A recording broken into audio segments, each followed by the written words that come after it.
Korang tak tahu nak hiking dekat mana? Mari kami tunjukkan spot hiking yang best dekat Melaka ni.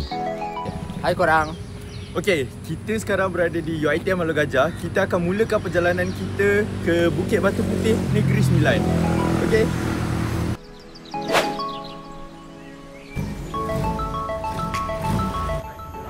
Hutan simpan Tanjung Tuan yang terletak di Melaka Buang Pilihan dengan Port Dickson ini, dia buka setiap hari dari 7 pagi hingga 7 malam. Kalau korang nak tahu, masuk sini secara percuma je tau. Kawasan seluas 74 hektar ini menggabungkan hutan bukit, hutan bakau dan hutan pantai, serta menjadi laluan utama burung migrasi.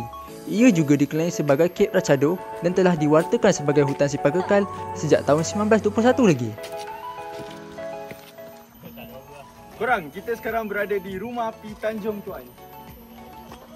Rumah Api Tanjung Tuan merupakan struktur bersejarah yang asalnya dibina oleh Portugis pada abad ke-16, kemudian oleh Belanda dan akhirnya disiapkan oleh British pada tahun 1863. Menara putih setinggi 24 meter ini menggunakan lensa Fresnel dan kini bersebelahan menara radar Mesat. Dari sini, pandangan Selat Melaka jelas kelihatan, termasuklah Pulau Sumatra pada hari yang cerah. Sekarang kita berada di trek pendakian Bukit Batu Putih. Korang nak tahu fun fact tak? Bukit Batu Putih ni merupakan tapak migrasi burung antarabangsa setiap tahun. Ribuan burung pemangsa raptor dari Siberia dan Asia Utara singgah di kawasan ini sebelum terbang ke Indonesia. Kita telah mulakan pendakian kita di trek pendakian Bukit Batu Putih. Okey, sekarang saya nak bagi tips untuk macam mana kita nak... Good morning. Hi, good morning. Okey, macam mana kita nak survive waktu kita hiking untuk bagi kita punya stamina tu ada sampai habis. Okay. Untuk tips yang pertama, kita boleh cari apa Nabil? Cari kayu. Okay, mana kayu? Ranting kayu macam ni, bagi panjang sikit. Okay, function kayu tu kita gunakan ia sebagai tongkat kita semasa mendaki. Contoh, kita kena daki trek yang macam ni, yang agak tinggi, berbatu-batu. So kita perlukan kayu sebagai tongkat kita. Nombor 2, kalau kita sesat dalam hutan ni, kita kena cari kita punya jalur ataupun trek pendakian kita. Ini merupakan tanda bagi trek pendakian Bukit Batu Putih, di mana kalau korang sesat, korang cari je tali ni untuk korang sampai ke puncak. Guys, sekarang tips yang ketiga, kita kena, sebelum mendaki, kita perlukan bawa air. Destinasi utama dalam pendakian ini adalah Bukit Batu Putih, secara ringkasnya bermaksud White Rock Hill.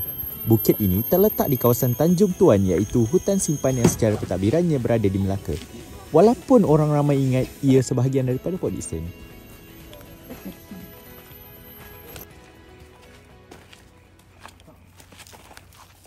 Korang, tengok ni, sampah.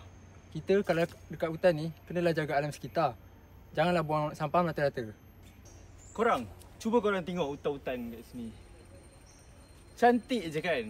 So, korang janganlah rosakkan alam sekitar. Korang janganlah tebang pokok. Korang janganlah buang sampah merata-rata. Sebab ini semua adalah ciptaan Tuhan. Korang kenalah hargai benda ni.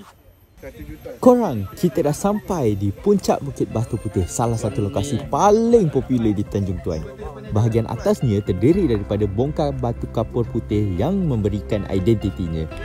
Dari puncak ini, pengunjung dapat menikmati pemandangan terbuka menghadap Selat Melaka, termasuk garis pantai Port Dickson dan kawasan hutan sekitarnya.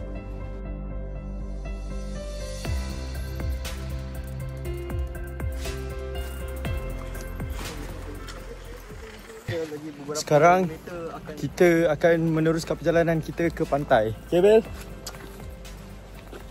Okay, sekarang ni kita tak jumpa jalan nak pergi ke pantai, tapi kita telah jumpa view yang cantik jugalah. Tapi view laut. Kita lalu jalan view. Apabila kita mendaki ni, dia mengajarkan kita satu erti kesabaran untuk sampai ke puncak. Ketika kita tiba di sana, semua penat lelah akan hilang sewaktu melihat keindahan alam yang cantik. See you guys on the next video.